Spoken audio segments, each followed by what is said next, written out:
আসসালামু আলাইকুম রহমতুল্লাহি ওয়া বারাকাতুহু।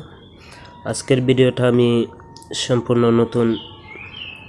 এই ভিডিওটা অনেক সময় আপনারা দেখে থাকেন যে পিকসার্ট অথবা স্ন্যাপসিডে ভিডিও করার সময় সাদা একটি আইকন দৌড়াদৌড়ি করতেছে।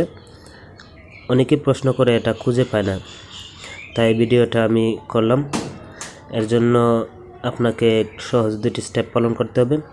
এর আগে একটি অনুরোধ রইল, চ্যানেলে নতুন হলে অবশ্যই চ্যানেলটিকে সাবস্ক্রাইব করবেন এবং পাশে থাকা বেল আইকনটি অবশ্যই অন করে দেবেন, যাতে নতুন ভিডিওটি সবার আগে আপনার আগে পৌঁছে। এর জন্য আপনি প্রথমেই চলে যান সেটিংসে যাওয়ার পরে আপনাকে এখান থেকে খুঁজে নিতে হবে এডিশনাল সেটিং নামে একটি অপশন। আমার এখানে প্রথমে শো করতেছে এডিশনাল সেটিংস।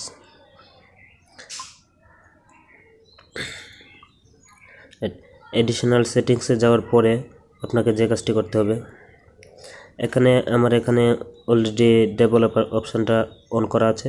আর আপনার এখানে যদি ডেভেলপার অপশানটা অন করা না থাকে তাহলে আপনাকে চলে যেতে হবে অ্যাবাউট ফোনে চলে যাওয়ার পর আপনাকে যে কাজটি করতে হবে, এখানে দেখতে পাচ্ছেন MIUI ভার্সন, অথবা এখানে থাকতে পারে অন্য কোনো ফোনে থাকতে পারে। আমার এখানে দেওয়া আছে MIUI ভার্সন, আপনার এখানে বিল্ড নাম্বার বলে থাকতে পারে। আপনি বিল্ড নাম্বার অথবা MIUI ভার্সনে এখানে চলে যান। এখানে আপনাকে একটানা অনেকগুলো ক্লিক করতে হবে। ক্লিক করার পর আবার ব্যাকে চলে যান।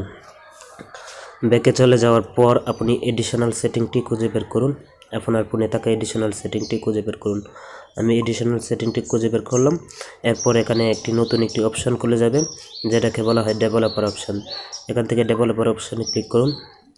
ক্লিক করার পর নিচের দিকে একটু স্ক্রল করতে থাকুন। আমি একটু নিচে স্ক্রল করে চলে যাচ্ছি, আপনারা নিচে স্ক্রল করুন। এই যে এখানে দেখতে পাচ্ছেন যে শো ট্যাপস নামে একটি অপশন, এটা যদি অফ করে দেন তাহলে যে সাদা আইকনটি আর থাকবে না। আর যদি এটাকে আপনি অন করে দেন তাহলে দেখতে পাচ্ছেন যে এখানে সাদা আইকনটি দৌড়াদৌড়ি করতেছে। ভিডিওটি অবশ্যই হেল্পফুল। যারা পিকসার্ট অথবা অন্য কোনো টিউটোরিয়াল ভিডিও করেন, এটা তাদের জন্য অনেক উপকার হবে। আশা করি সবাই বুঝতে পেরেছেন। আর যদি না বুঝেন অবশ্যই কমেন্ট বক্সে জানাবেন। ধন্যবাদ ভিডিওটি সবাইকে দেখার জন্য। চ্যানেলটিকে আবারও বলছি সাবস্ক্রাইব করবেন। ধন্যবাদ।